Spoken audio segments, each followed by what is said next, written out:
Les addictions de Pierre Palmade étaient connues de tous dans le milieu du showbiz.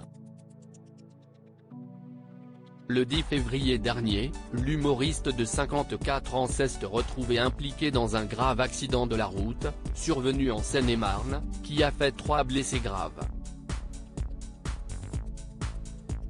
Depuis, les amis du comédien se sont fait plutôt discrets, évitant de réagir publiquement à cette sombre affaire. Il faut dire que certains membres de son entourage, à l'image de Michel Larocque, ont souffert de ses excès. Pierre Palmade en avait conscience.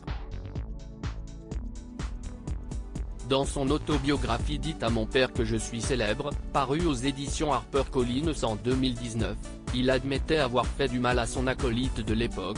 Elle souffre parfois de me voir fatigué, euphémisme. Ceci dit, elle s'amuse aussi lorsque je lui raconte ce que j'ai fait pendant la nuit, racontait Pierre Palmade.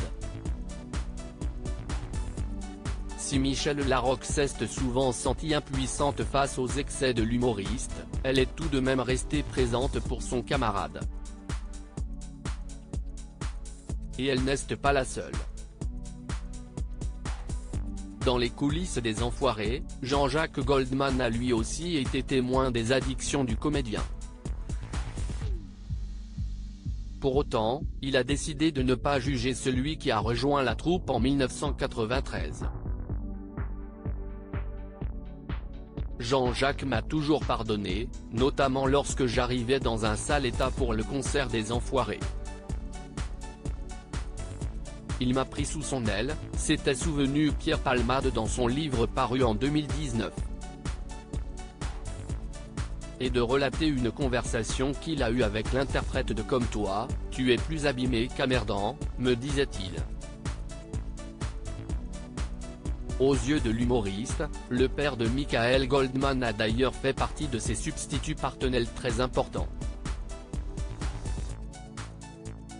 Supérieur à Pierre Palmade, Muriel Robin, Michel Larocque, Véronique Sanson. Les femmes de Xavier quand Pierre Palmade se confiait sur son addiction à la drogue devant un juge. Pierre Palmade, qui est actuellement placé sous bracelet électronique et assigné au service d'addictologie de l'hôpital Paul Brousse, Val-de-Marne, dans le cadre d'une enquête pour homicide et blessures involontaires, n'en est pas à son premier écart. Emporté par la frénésie du succès au moment de faire ses premiers pas en tant que comédien, il s'est perdu dans la nuit parisienne et ses dérives. Résultat, en 1992, la police a mis la main sur un sachet de cocaïne caché dans sa table de chevet, comme l'a rapporté le Nouveau Détective, ce mercredi 22 février. Convoqué devant le juge, le complice de Muriel Robin a détaillé ses habitudes destructrices. 5 grammes de poudre blanche par semaine, soit 7 ou 8 rails par jour. Suite à cette audience, le procureur a requis 4 mois de prison avec sursis. Des mots qui ont profondément bouleversé le comédien. Je m'effondre. Mon avocat se lève. J'entends sa plaidoirie dans un état second.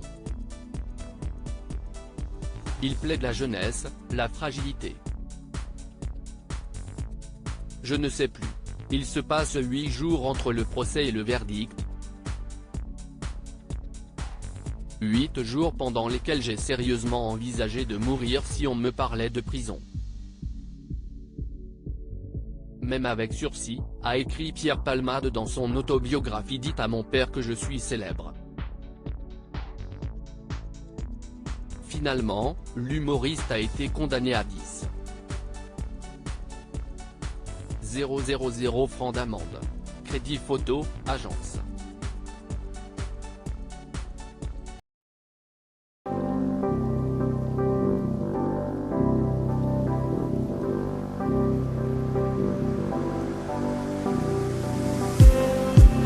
Just need